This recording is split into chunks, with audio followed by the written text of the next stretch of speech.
think parents are stuck on this milestone achievement that society has as a whole. So they feel if their child is 3 or 4 and hasn't reached these certain milestones, they feel that they're being judged or that there's a problem, and they focus more on the problem than on the ability of the child. Because like you said, there's a child I also know, he's a genius when it comes to maths, and math seems to be something that autistic people are very good at, and reading, and he has these abilities, but yet he's still in diapers and he's 6 years old.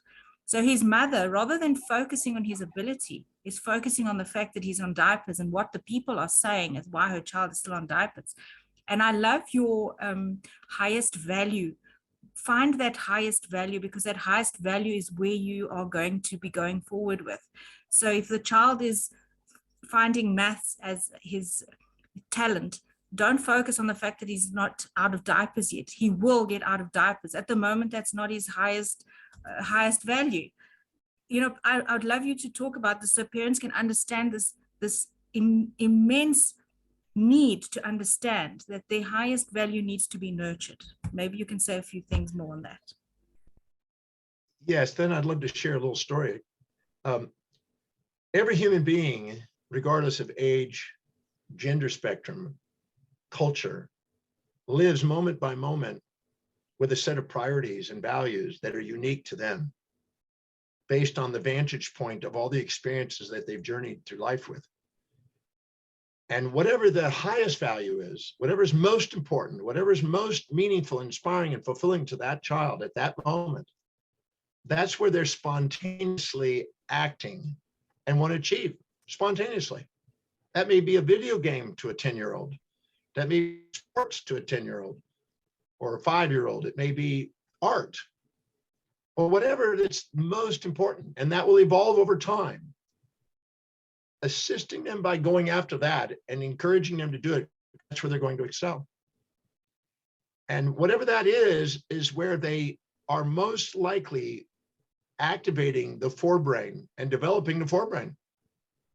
Whenever you're forcing them to do something that is uninspiring to them and having to do extrinsic motivation instead of spontaneous inspiration from within to a child, you're suppressing the spontaneity of the intrinsic drive that a child has to learn. And the second you reward it and punish it according to an outer authoritative ideal, you may just squash the individual's creativity and genius. So Ernest Becker wrote a book called The Denial of Death. And he talked about conformity versus individual pursuits. He called it collective hero versus the individual hero. He said the world must have an individual hero to revolutionize stagnant traditions over time. Otherwise, we don't grow. But the majority of people follow the herd and they fit in and they do rote memorization and right and wrong answers and what you're to do. And if you don't do it, you'll be rejected. You're banished from society and labeled and all kinds of things. But it's the unborrowed visionary, the unique child that has a special path that contribute and change the world. Everybody wants to make a difference, but you won't make a difference fitting in as much as you will by standing out. So capitalizing where they stand out and what's unique and inspiring to them can be liberating to the child. And there's an old proverb I love: I'd rather have the whole world against me than my own soul. My soul is the state of unconditional love I have for my child. And giving the child permission to be themselves. And that doesn't mean don't educate, but educate respectfully in terms of their children's values. I was in South Africa and I went to a township, Alexandra Township, and got to work with about 800 young students there, and who were having a certain low ratio of passing matric. And we identified all the children's values.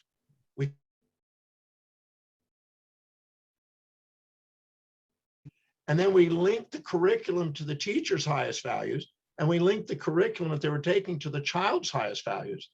And then we communicated and linked the values of the children to the teachers. And it had a significant, an unbelievable impact on matric passing. Because now people are seeing, the children are seeing how taking that class can help them fulfill what they want in life. I believe that every child deserves to know that when they're taking a class, how it's going to help them fulfill what's meaningful to them. Correct. Not what society is expecting, but what's meaningful to the child. Yes. And we're told out there that we got to give our children value systems. Well, to some degree to fit into society, maybe some. But my experience is they already have their values. All they have to be is allowed to be appreciated and honored for that. You know, if in my case, I was able to stand on a surfboard when I was 9 years old, incredibly powerful. I went on to surf giant 40-foot waves and got into magazines and three movies and everything else surfing. I didn't learn how to read until I was 18, but I excelled in surfing. But then I had a near-death experience. I almost died from a surfing injury. And I happened to meet a man who inspired me one day, a man who believed in my potential. Nobody ever talked to me like that. He saw inside me a genius. And I then decided that I maybe with this new insight, maybe I could overcome my learning problems and someday be able to read and someday become intelligent. That was an unbelievable realization that night when I met him, that maybe I could overcome this if I tried a different way. But I didn't do it the way I was taught in school. I sat there with a dictionary and I memorized the dictionary and repeated it until my vocabulary was strong enough.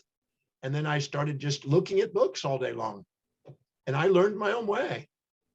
And then I found out that my challenge was an opportunity and my setback was a step forward in learning. And the very thing I was told in first grade I would never be able to do, I'm now excelled at. So watch out for the labels and look for the love. That's what I say.